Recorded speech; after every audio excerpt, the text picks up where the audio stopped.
안녕하세요. 2월 9일 화요일 아침입니다. 말씀과 함께 새롭게 여는 소망의 아침을 시작하겠습니다. 웨스트민스터 소요리문답 제6문, 하나님의 신격에는 몇가 계십니까?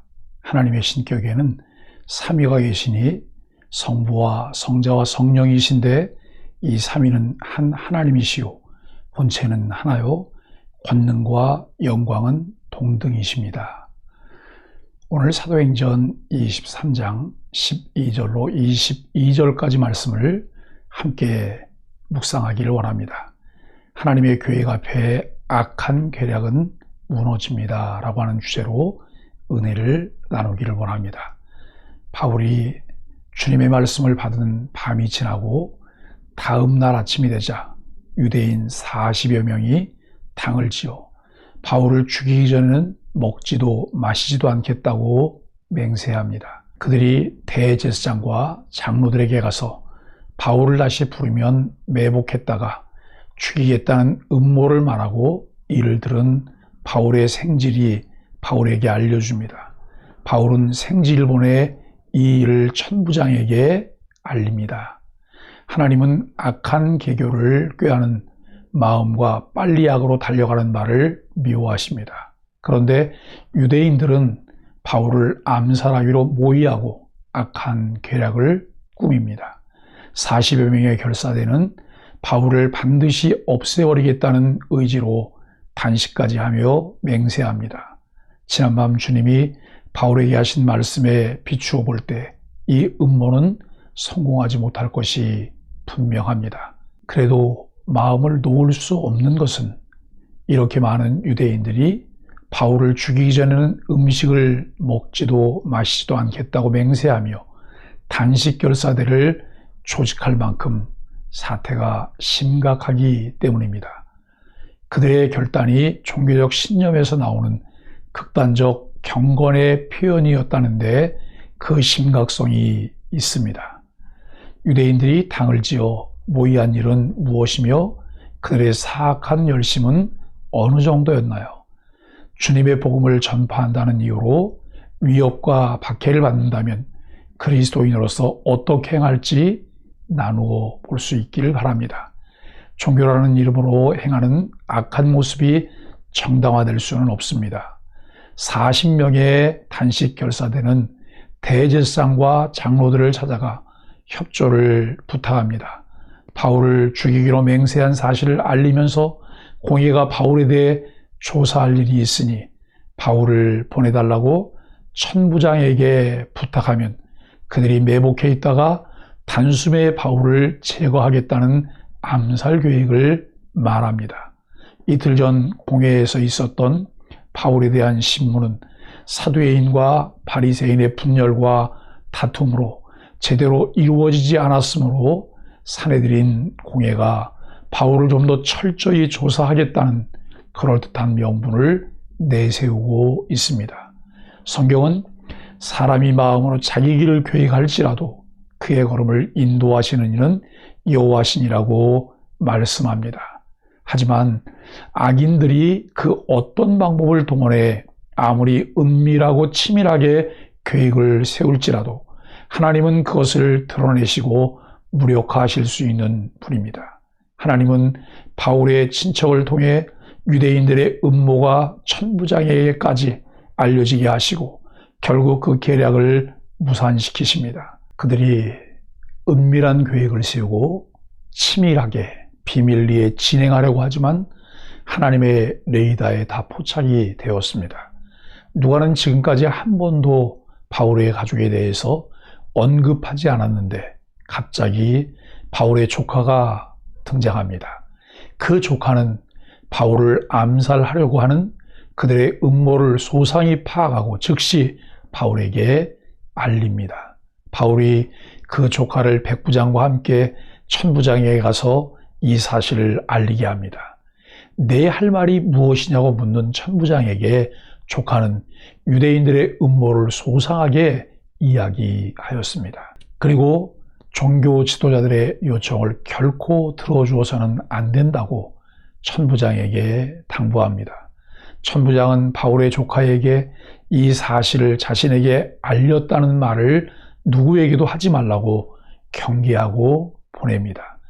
천부장은 바울의 신변에 위협이 될 만한 상황임을 감지하고 그를 보호하기 위해 즉각적인 행동을 취합니다. 이것은 놀라운 하나님의 섭리입니다. 바울의 생질이라고만 기록된 익명의 젊은이가 지혜로운 처사로 하나님의 뜻을 이루는 데 쓰임 받은 것처럼 성도는 선한 일에 지혜로워야 합니다. 잠언 16장 4절은 여호와께서 온갖 것을 그 쓰임에 적당하게 지으셨나니 악인도 악한 날에 적당하게 하셨느니라고 말씀합니다. 모든 것을 이루시는 하나님께서 우리를 선한 도구로 하나님의 나라를 위해 사용하시려는 사람들이 되도록 해야 합니다. 이는 바울을 통해 로마에도 복음이 전파되게 하려는 계획을 이루시기 위함입니다. 바울이 해치려는 세력의 악과 하나님의 개입은 어떻게 드러났을까요? 주변에서 행하려는 좋지 않은 도모를 알게 되었다면 나는 어떻게 행동하는 것이 그리스도인다운 모습일까요? 바울의 생질은 유대인의 계략을 알고 난 후 어떻게 대처했을까요? 위험하거나 어려운 상황에 빠진 사람 또한 불의한 일을 알게 됐을 때 우리 가족은 어떻게 하는 것이 좋을지 가족들과 함께 나눠보시기를 바랍니다. 하나님을 사랑하는 자, 곧 그 뜻대로 부르심을 받은 자들은 모든 것이 합력하여 선을 이루게 하시는 하나님의 섭리를 깨닫게 됩니다. 우리는 신앙생활하며 입버릇처럼 고백하는 말이 있습니다. 하나님은 지금도 살아계시며 섭리하시는 전능하신 하나님입니다. 참 놀라운 고백입니다. 그런데 그 섭리를 제대로 이해하고 사용한다면 우리 삶에 엄청난 변화를 가져올 수 있습니다.